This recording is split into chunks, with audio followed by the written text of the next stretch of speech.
বন্ধুরা, বহুদিন ধরে ভাবছি একটা কথা আপনাদের মধ্যে শেয়ার করব।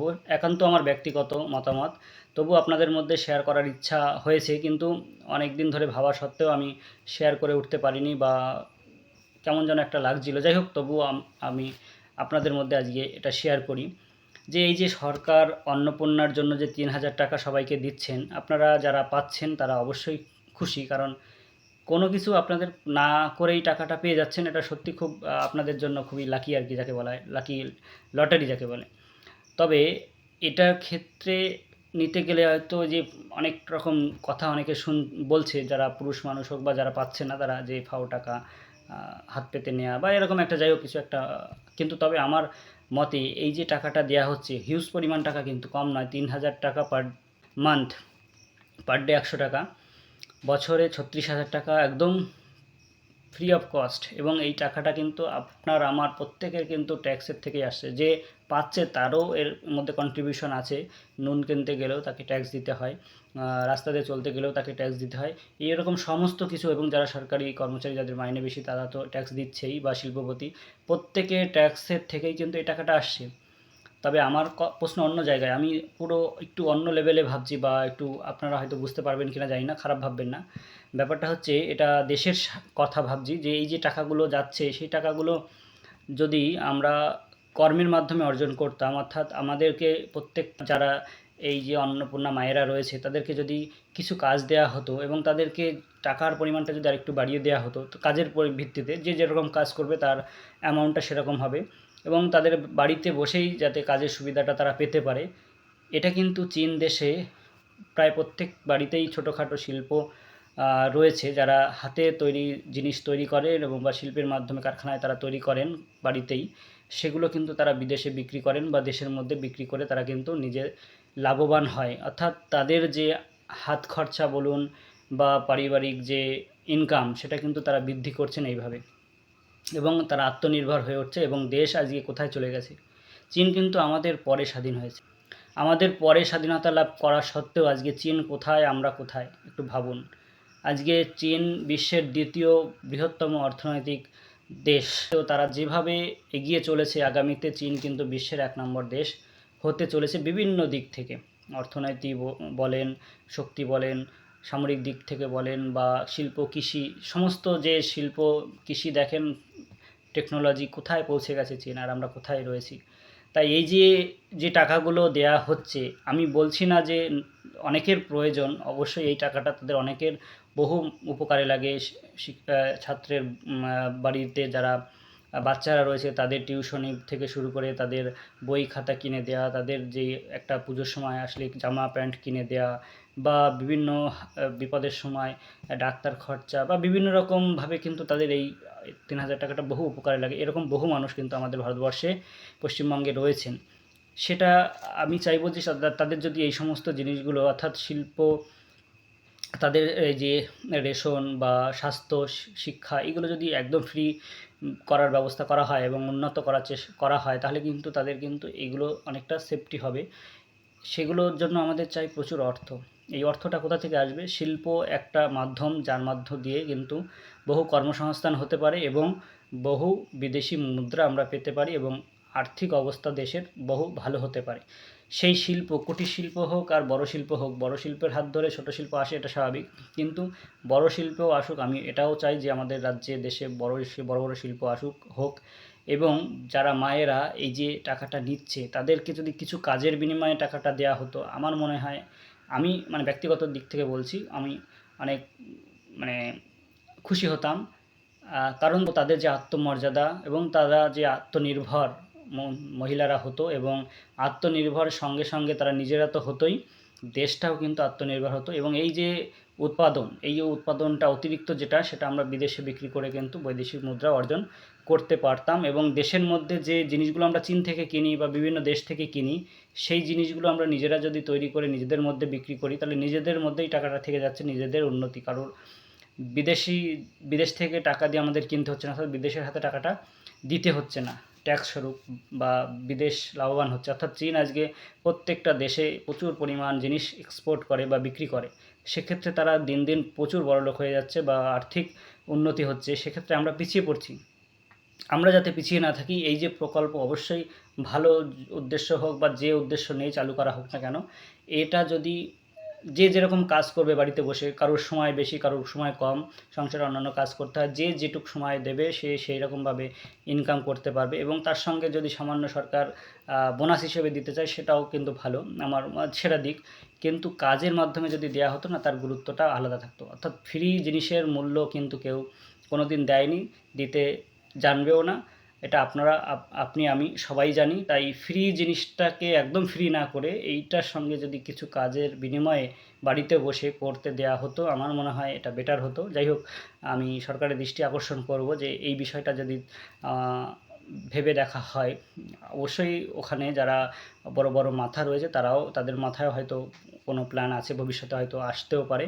যাই হোক, আমার যেটা মনে হয়েছে অনেক দিন ধরে বলবো বলবো ভাবছি, আপনাদের সঙ্গে শেয়ার করলাম। আপনারা কিভাবে নেবেন জানি না। আপনারা আপনাদের মতামতটা দিতেই পারেন, ভালো কথাও বলতে পারেন, খারাপভাবেও নিতে পারেন। যাই হোক, আপনাদের ব্যাপার। তবে আমার যেটা মনে হয়েছে, একটা কাজ যদি দেওয়া হয় সমাজের সঙ্গে সঙ্গে নিজের আত্মসম্মানটাও থাকে। প্লাস যে আপনারা যে টাকাটা নিচ্ছেন তার মানে যে আপনাদের আত্মসম্মান চলে যাচ্ছে, এটা কিন্তু কখনোই বলছি না। আমি বলছি যে আপনারা একটা আত্মনির্ভর যাকে বলা হয়, নিজে কাজ করছি, নিজে উপার্জন করছি বা চাকরি করছি যাকে বলা যায়, যে নিজে একটা উৎপাদন, অর্থাৎ আপনাদের কিছু দেয়া হলো সামগ্রী, সেটা দিয়ে আপনার নতুন, অনেকের মাথায় অনেক রকম থাকে, যারা বাড়িতে থাকে মহিলারা, তার মানে এই না যে তারা শিক্ষা দীক্ষা জানে না, বা তাদের শিক্ষা দীক্ষা না থাকলেও যে তাদের বুদ্ধি নেই বা তারা কিছু করতে পারবে না, এরকম কিন্তু নয়। ম্যাক্সিমাম এখনকার দিনের কিন্তু মহিলারা শিক্ষিত, এবং তারা বাড়িতে থাকেন কারণ সংসারের কাজবাজ সামলাতে হয়, এবং যারা চাকরি বা বিভিন্ন সূত্রে রয়েছে তারা তো এই সুবিধা পাচ্ছেন না, সেটা আলাদা। আমার মতে যদি তারাও চান যে চাকরি করার পাশাপাশি তারাও যদি বাড়িতে এগুলো এক্সট্রা করতে চান, তারাও তা করতে পারেন, কারণ এটা দেশের উন্নতি। প্রত্যেকে চাকরি করে বলে যে আমি আর কিছু করতে পারবো না, এরকম নয়। চীনের দেশে চাকরি করার পাশাপাশি তারা চাষবাসও করছে, আমেরিকাও হচ্ছে এরকম। সেক্ষেত্রে আমাদের দেশটা এগিয়ে যাবে, আমাদের আর্থিক অবস্থা ভালো থাকবে, আমরা সুস্থ থাকবো কাজের মধ্যে থাকলে। যাই হোক, আমি হয়তো অনেক বড় বড় জ্ঞান দেওয়ার মতন বলে ফেলছি, ভাবতে পারেন। সেটা যে যেটা কম ভাবতে পারেন, কোনো ব্যাপার না। আমি আমার অনুভূতি বা আমার যে ব্যক্তিগত মত, সেটা আপনাদের মধ্যে জাস্ট শেয়ার করছি বন্ধু হিসাবে। আপনারা একটু মতামত দিতে পারেন যে এই বিষয়টা ভালো কি খারাপ, বা আপনাদের মাথায় যদি এর থেকে ভালো বেটার কোনো প্ল্যান বা পরিকল্পনা থাকে যে এটা করলে ভালো হতো, সেটা আপনারা অবশ্যই জানাতে পারেন এবং সরকারের দৃষ্টি আকর্ষণ করাতে পারেন। আপনাদের চেনা পরিচিত অবশ্যই অনেকে থাকতে পারেন যারা হয়তো এই ভিডিওটা দেখছেন বা শুনছেন, তাদের সঙ্গে নেতা মন্ত্রীদের ভালো কথাবার্তা হয় বা যোগাযোগ রয়েছে, তারা যদি সেই বার্তাটা পৌঁছে দেন এবং সেটা উচ্চ লেভেলে যখন পৌঁছাবে, মন্ত্রী লেভেলে বা বৈঠকে আপনাদের যে ক্যাবিনেট, সেখানে যদি আলোচনা হয় এবং যদি কোনো প্ল্যান বেরিয়ে আসতে পারে, এবং এটা যদি সত্যি একটা ভালো উদ্যোগ হয়, তাহলে ক্ষতি কী? যে ভালোর জন্য যদি হয়ে থাকে, দেশের ভালো, নিজের ভালো, সবার ভালো, অর্থাৎ নিজে এই যে মহিলাদের দেয়া হচ্ছে, এটাও কথা শুনতে হচ্ছে। একটা সময় তো এই যে লক্ষ্মীর ভাণ্ডার বলুন, অন্নপূর্ণা ভাণ্ডার তো ছিল না, তখন কিন্তু মহিলারা তখনও চলেছে। কিন্তু ব্যাপারটা হচ্ছে এই যে অভ্যাসটা হয়ে যাচ্ছে, এই অভ্যাস কিন্তু ছাড়ানো খুব মুশকিল। এখন দেখেছেন যেভাবে মহিলারা বিক্ষোভ করছেন বা বিভিন্ন অফিসারদের গায়ে হাত তুলছেন বা তালা ঝুলিয়ে দিচ্ছেন, বিভিন্ন রকম চারিদিকে আপনারা দেখছেন সোশ্যাল মিডিয়াতে। সেটা কিন্তু তাদের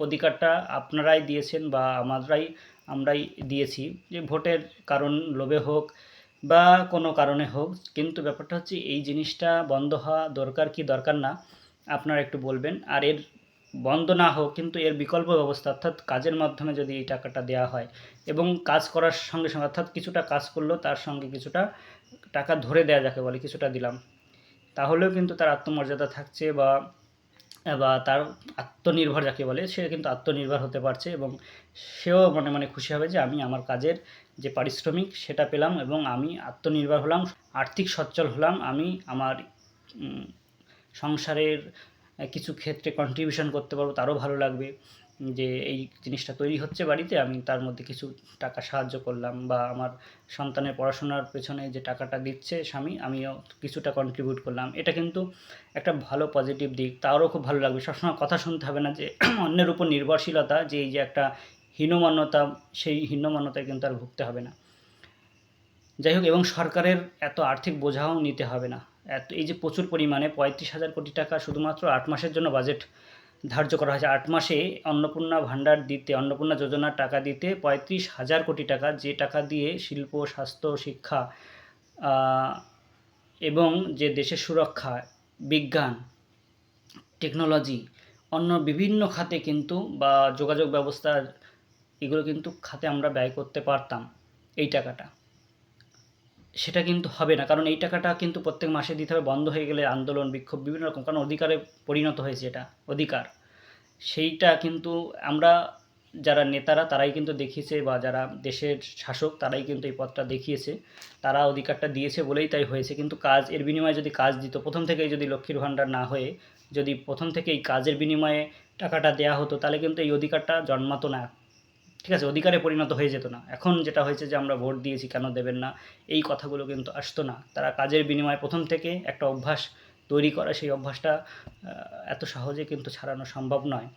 যাই হোক, আমি যেটা বললাম সেটা আমার ব্যক্তিগত মতামত, আবারও বলছি। এরকমভাবে কিন্তু আমাদের দেশটাকে আমরা এগিয়ে নিয়ে যেতে পারি। আমার মনে হয় এই বিষয়টা নিয়ে অবশ্যই ভাবা উচিত। এত টাকা, এই যে প্রত্যেক মাসে 3,000 টাকা, দিনে 100 টাকা যে আমরা একদম ফ্রি দিচ্ছি, তার বদলে কিছু কাজ সরকারি কাজ হোক, সরকার এই কাজগুলো করিয়ে নিতে পারে। যে সরকারের বিভিন্ন দপ্তরে বা বিভিন্ন জায়গায় যে কাজগুলো পেন্ডিং থাকে, সেই কাজগুলো এনাদের যে যদি সম্ভব হয়, বা শিল্প, ছোটো ছোটো কুটির শিল্প হোক বা বড় শিল্প যেগুলো বাড়িতে বসে করা সম্ভব হয়, সেই কাজগুলো যদি দেয়া যায়, এর কাজের সোর্সটাকে বানাতে হবে, অর্থাৎ প্ল্যানিং করে এইগুলোকে কিন্তু তৈরি করতে হবে। একদিনে সম্ভব না। কিছু কিছু ক্ষেত্রে যদি চালু করা যায়, এবং আস্তে আস্তে একটা সময় হতে পারে যে আমরা বিশ্বের বৃহত্তম উৎপাদক দেশ, এবং বিক্রির ক্ষেত্রেও যাতে ফার্স্ট হয়ে যেতে পারি, এবং আমরা বৈদেশিক মুদ্রা অর্জন করে লাভবান হতে পারি, এবং আমাদের যে আর্থিক অবস্থা দেশের সেটাকে উন্নত করতে পারি। সমস্ত টেকনোলজি থেকে শুরু করে সমস্ত দিকে আমরা স্বয়ংসম্পূর্ণ বা স্বয়ংবর বা আর্থিক সচ্ছল হতে পারি। এরকম যদি হয়, কোনো প্ল্যান তো নিশ্চয়ই কোনো না কোনো থাকবে। আপনাদের মাথা থেকেও অনেকে থাকতে পারে। আপনারা অবশ্যই প্ল্যানগুলো জানাতে পারেন যে কী কী করলে এই এদের কাজ, প্রত্যেকের কাজ দেওয়া সম্ভব। এখন কথা হচ্ছে, এত কাজ কোথায় পাবে, কী কাজ দেবো? এটাই তো আমি ভাবতে বলছি। এটা সবাইকে ভাবতে হবে। ভেবে যদি শুরু করা, অন্তত কিছু কিছু তো শুরু করা যায়। কুটির শিল্প, ছোটো ছোটো বাড়িতে কাজ, যেরকম সেলাই মেশিনের কাজ। একটা দাদা আমাদের এখানে বলছিল যে প্রত্যেককে যদি একটা সেলাই মেশিন দেওয়া হয়, তাহলে কিন্তু আরও ভালো হয়। এই সেলাই মেশিনের মাধ্যমে তারা কিন্তু যে কাজ, অর্থাৎ পোশাক আশাক তৈরি করা বা ব্লাউজ বা বিভিন্ন রকম জিনিস তৈরি করা, সেগুলো তৈরি করে আমাদের দেশের মধ্যে বিক্রি হবে। তারপরে সেগুলো অতিরিক্ত হলে সেগুলো দেশের বাইরে বিক্রি হবে। এভাবে কিন্তু আমরা, শুধু সেলাই মেশিনে সীমাবদ্ধ নয়, এরকম বহু কাজ রয়েছে যেগুলো বাড়িতে বসে করা সম্ভব। হাতে বিভিন্ন রকম কাজ হতে পারে, বা থালা তৈরি, গ্লাস তৈরি, বা বিভিন্ন রকম যেগুলো বাড়িতে সম্ভব, ছোটোখাটো, বা আরও অনেক জিনিস যেগুলো বাড়িতে বানানো সম্ভব। এখন প্রচুর ডিজাইনের কাজ হয়, বা বিভিন্ন বাড়িতে ডিজাইন ফিজাইন হয়, সেগুলো কিন্তু বাড়িতে সম্ভব। অর্থাৎ আরও অনেক এই মুহূর্তে মনে পড়ছে না। আপনাদের মাথাতেও এরকম, আপনারা যদি একটু ভাবেন, অবশ্যই এরকম বুদ্ধি আসবে। এটা আমাদের যারা এগুলো শুনছেন, বা আপনাদের পরিচিত যারা রয়েছে, মন্ত্রী, চেনা পরিচিত এমএলএ, বা বিভিন্ন রকম নেতৃস্থানীয়, তাদের কাছে যদি পৌঁছে দেওয়া যায়, সেটা নিয়ে যদি আলোচনা হয়, আমার মনে হয় কোনো না কোনো সমাধান বা কোনো কোনো উপায় বেরোবে, যাতে করে প্রত্যেককে কাজ দিয়ে আমরা দেশের উন্নতির পাশাপাশি তাদেরও আর্থিক সচ্ছল করে তুলতে পারি, এবং আত্মনির্ভর করে তুলতে পারি, এবং তারা বুক ফুলিয়ে যাতে বলতে পারে যে আমরা আত্মনির্ভর, আমরা নির্ভরশীল নই, অর্থাৎ সরকারের উপরেও নির্ভরশীল নই, বিফাও আমরা টাকা নিচ্ছি না। এই যে তাদের নিজেদেরও, আমার মনে হয় আপনাদের প্রত্যেকের, যারা শুনছেন, যারা অন্নপূর্ণা ভাণ্ডার পাচ্ছেন, আপনাদের প্রত্যেকের আমার মনে হয় সেটা ভালো লাগবে। তবে কাজের পরিমাণটা যাতে খুব বেশি ওভারলোড না হয়ে যায়, অর্থাৎ টাকার পরিমাণটা কাজের তুলনায় যাতে কম না হয়ে যায়, অর্থাৎ অল্প কাজ হোক কিন্তু টাকাটা আরেকটু ধরে দেওয়া সরকার থেকে, সেটা যেন হয়। তাতে আমার মনে হয় ভালো হবে আস্তে আস্তে, এবং তারাও কিন্তু এই বিষয়টা এনজয় করবে আমার মনে হয়। যাই হোক, এই বিষয়টা আপনাদের যদি ভালো লেগে থাকে, তাহলে অবশ্যই একটা লাইক, শেয়ার, কমেন্ট করে যাবেন, যাতে করে এই সংবাদটা একটু বহু মানুষের মধ্যে ছড়িয়ে পড়তে পারে। তখনই কিন্তু সরকারের কাছে যাবে, যদি এটা ভাইরাল হয় বা সরকারের কাছে পৌঁছায়, তখনই কিন্তু এটা নিয়ে ভাবনা আসতে পারে। আমার মনে হয় অবশ্যই তাদের মাথায়ও আছে। তবুও আমরা যে সাধারণ মানুষ হয়েও এই কথাগুলো ভাবছি, এটাও সরকার যদি বোঝে এবং আপনারাও যদি এর সঙ্গে একমত থাকেন, তাহলে অবশ্যই এই প্রকল্পটা চালু করতে আমার মনে হয় সুবিধা হবে। যাই হোক, ছোট্ট মানুষ আমি, আমার অনুভূতি, আমার আবেগ আমি হয়তো কন্ট্রোল করতে পারিনি, তাই আপনাদের মধ্যে শেয়ার করলাম। আপনারা এবার ভাবুন যে এটা ঠিক কি না। আপনারা গালাগালিও দিতে পারেন, আপনারা আপনাদের মতন বিভিন্ন রকম কথা বলতে পারেন। এটা অনেক গালাগালি শুনছি, ভালো কমেন্টও শুনছি বা ভালো ধন্যবাদ অনেকেই দিচ্ছেন। তাতে করে বেশিরভাগই আপনারা ধন্যবাদ দিয়েছেন বা পাশে থেকেছেন, তাই আপনাদের প্রত্যেককে আবার ধন্যবাদ যে আপনারা এইভাবে পাশে রয়েছেন, যে ভিডিওগুলো দেখছেন এবং আপনারা ধন্যবাদ জানাচ্ছেন এবং আপনারা লাইক কমেন্ট শেয়ার করছেন। এগুলোই আমার পাওনা আর কি, আপনাদের থেকে ধন্যবাদ সকলকে। যাই হোক, যদি তথ্যটা বা এই মতামতটা আপনাদের ভালো লেগে থাকে, জানি বেশিরভাগ মানুষের ভালো লাগবে না, কারণ ফাও টাকা কে না পেতে চায়? ফাও টাকা পেলে কেউ কাজ করে টাকা পেতে চায়? এটা কেউই চাইবে না। বিশেষ করে যারা অন্নপূর্ণা পাচ্ছেন তাদের মধ্যে হয়তো অনেকে যাদের কাজ পান না, কী কাজ করব, মানে সেরকম কাজ নেই বলে তারা করতে পারেন না বাড়িতে বসে। তারা যারা ভাবছেন যে কাজ দিলে আরও বেটার ভালো হতো, তারা অবশ্যই এটার সঙ্গে এগ্রি করবেন এবং বহু মানুষ যারা অন্য মানুষরা দেখছেন তারা তো অবশ্যই এর সঙ্গে একমত হবেন আমার মনে হয়। যাই হোক, এটাই বলার, আর কিছু নয়। আপনাদের আবার যদি পরবর্তীকালে কোনো প্ল্যান আসে সেটাও শেয়ার করব। যাই হোক, ধন্যবাদ সকলকে। এতক্ষণ ধরে যারা কথাগুলো শুনেছেন তাদের জন্য আবারও অসংখ্য অসংখ্য ধন্যবাদ।